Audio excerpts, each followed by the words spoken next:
ইংরেজের যে মাস 30, 31, 30, 31, 30, 31 যেটা কম হবে ওটা ফেব্রুয়ারি মাসের ঘাড়ে চাপিয়ে দেবে কম বেশি হলে। কিন্তু আমাদের বৈশাখ মাস, এবছর যদি বৈশাখ মাস 32 দিনে হয়, পরের বছরে বৈশাখ মাস যে 32 দিনে হবে কোনো নিশ্চয়তা নেই। ও অন্যান্য যে সমস্ত ক্যালেন্ডার ওরা নিজেদের বুদ্ধির কারখানা থেকে বের করে ওই 30 করেছে, আমাদের মাসগুলো কেউ ইচ্ছা মতো ওরকম করতে পারবে না। কি ব্যাপার? আমাদের যে দ্বাদশটা রাশি আছে, মেষ, কর্কট, বৃশ্চিক, তুলা, মীন, কুম্ভ, আরো যে টোটাল দ্বাদশটা রাশি আছে, সেই দ্বাদশটা রাশির উপরে সূর্যনারায়ণ ঘুরতে ঘুরতে কোন রাশিতে কতক্ষণ কতদিন অবস্থান করবে সেই অনুযায়ী মাস হবে। মেষ রাশিতে সূর্যনারায়ণ ঘুরতে ঘুরতে যতদিন অবস্থান করবে ওটা হবে বৈশাখ মাস।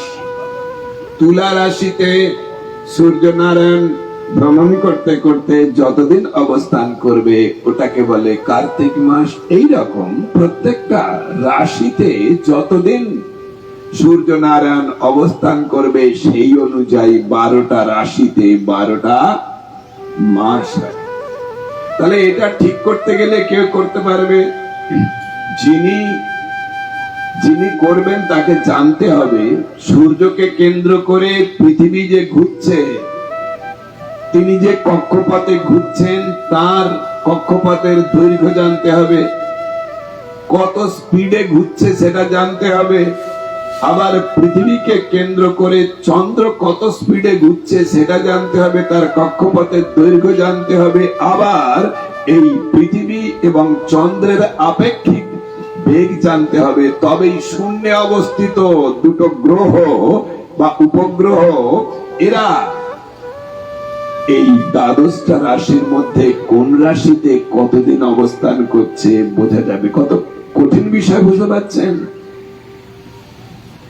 সেই রকম আমাদের ভারতের সনাতন ধর্মের সেই জ্যোতির্বিজ্ঞান, সূর্য কোথায় আছে, চন্দ্র কোথায় আছে, তারা কোন কক্ষপথে কখন কোথায় অবস্থান করবে সেগুলো আগে থেকে তাদের বৈদিক হিসাব দ্বারা তারা নির্ণয় করে ঠিক করে বৈশাখ মাস কতদিনে হবে, তারপরে জ্যৈষ্ঠ মাস কতদিনে হবে, এরকম প্রত্যেকটা মাস রাশি নির্ণয়।